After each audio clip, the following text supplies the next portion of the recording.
You know, I can remember I worked for this place for 5 years. And when I first mentioned that I wanted to go to nursing school, my supervisor was like, since you've given 5 years, whatever you need to do, if you need to drop down part time per diem, you've kind of paid your dues and I would allow you to do that. Maybe about a month after she said that, I remember she bringing me into her office and I remember we got into a pretty nasty argument. And last thing she said was, well, we got enough part time per diem people. So then, you're not going to be able to drop your hours. And I remember saying, so you're trying to make me choose between nursing school and my job? And she said, no one told you to go to school. I really felt insulted. Welcome to my podcast.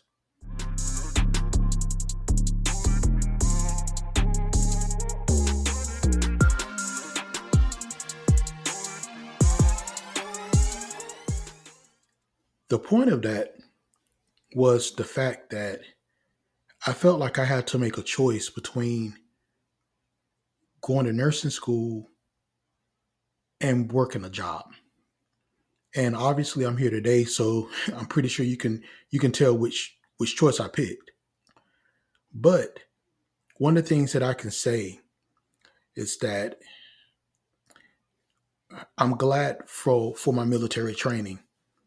And the reason I say that is if I can give you one piece of advice, it would be the plan. And so I'm gonna give you a little bit of training that I got. And this training is mostly taught to operators on the special operations side of the house in the military. And I was kind of reminded from a friend of mine who come out of third group, and we were just kind of talking, and we was talking about carrying firearms, and he asked me, he said, "So what's your PACE plan?" Because I have a concealed carry permit, and so we was just looking at we was talking about escalation of force. You know, like for example, my PACE plan would be, I'm gonna try to de-escalate the issue, then I'm gonna try to run, uh, and lethal force would be like my last option, which would be my emergency option. So I want to kind of talk to you guys about how I plan to go to nursing school and something that we call a PACE plan. So a PACE plan is your primary plan, your alternate plan, your contingency plan, and your emergency plan. And so in that example I gave you, my primary plan with aggression is just really just to kind of verbally de-escalate it. My alternate plan would, if I get attacked, would be to try to, get them off me. My contingency plan is basically depending on what I have around me. If I have a stick around or if I could run, that can be like a good contingency. But emergency plan, if I can't, and I feel like I'm in a situation where my life can be taken, then my emergency plan would be to use my what's called EDC, my everyday carry. So it's kind of the same thing when you're looking at your PACE plan, planning for nursing school. And so one of the things is I kind of tell you my PACE plan, but first you got to kind of understand my mental situation at the time. During that time, I knew when I was going to school, even though I had a I kind of thought like maybe I can try to talk to them and let me go per diem. I didn't bank on that. What I did was I had to save enough money just to supplement my bills in case I found myself in a situation I was losing my job or if I needed to drop hours. So before a year out that I targeted to go to school, I really started saving money. And also, what I did was, you know, I started writing out my plan on paper. So my primary plan was a community college that I saw that I had all the prereqs for. I had all A's of my prereqs. I just needed to take the T's test. That was my primary plan. Number one, to me, that was the fastest way for me to become a registered nurse. Now, the program was longer in length, but there was no additional classes that I needed to take. So that's what I keyed in on. But I also had an alternate plan. My alternate plan was if I didn't get accepted into that, that was another community college that had a paramedic to RN program.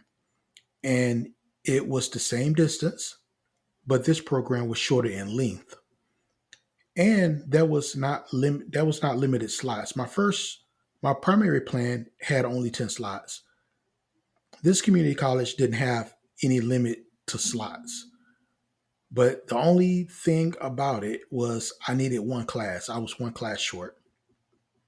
So my contingency plan was if I didn't get accepted, because I think for my primary plan, I would learn if I going to get into that program in December, and the class started in January, started in spring.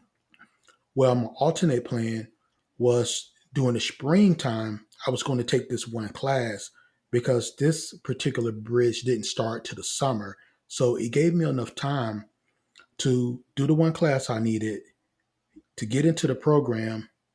And when I graduated, I was going to graduate the same month as I did in my primary plan. So my alternate plan didn't it didn't extend my plan. I actually came out. I was going to graduate on the same day. Only difference is I would have had to take one more class, but the bridge was shorter. So that was my contingency, was just to do that. My emergency plan, that was a for-profit college that costs high. They take everyone they can. I'm not going to say the name of it, but we all know these for-profit colleges. They're all across the U.S. Anybody could get in. You just wind up paying $50,000 for an associate's degree. That was kind of my emergency plan if I felt like I really, really, really needed to become an RN that year, or I can just sit out another year and try again the next year. But one of the things that wound up happening to me during that time was when I got into the program, I was under the assumption that I can just drop my hours when I needed to. So I was going to work full time. And once we started clinicals, I was just go ahead and drop PRN. But since I felt that I had to pick between my job and in school, which was presented to me like my second month in school, I had to really pick between my job and school. And so, like I said, planning, luckily, I was able to work a contract job and I worked research. Shout out to Aubrey. Aubrey was a paramedic who worked for research, who worked research. And and luckily, I met him. I applied for this position. He interviewed me. I found out he was a paramedic and I got into clinical research. And so that's what I did. The whole time doing school, I worked clinical research, PRN. I was able to come in when I wanted. I was able to do as many hours as I wanted, and he had my back. And that's how I got through. You know, sometimes plan don't come together exactly how you want it, but if you write it down, you try to stick to it, you can just make adjustments on the way. Now, some of my classmates they work full time through the whole program. You know, I didn't. Uh, Not to say that they didn't plan like I did, but you know, maybe their household situation was a little different than mine was. But I adapted the best way I can. So the best thing I can tell you is make sure that you plan and make sure that you kind of account for, you know, different situations they may come up because you're going to be tested. And I tell you that from personal experience. So hopefully, a PACE plan can work for you. It worked for special operators in the military, and if it can help them uh, get through a mission, then it can help you navigate through nursing school. So thank you, and I'll see you guys next week. Take care. As always, hey, make sure you guys follow me on Instagram at Paramedic2RNinfo. Remember the number 2.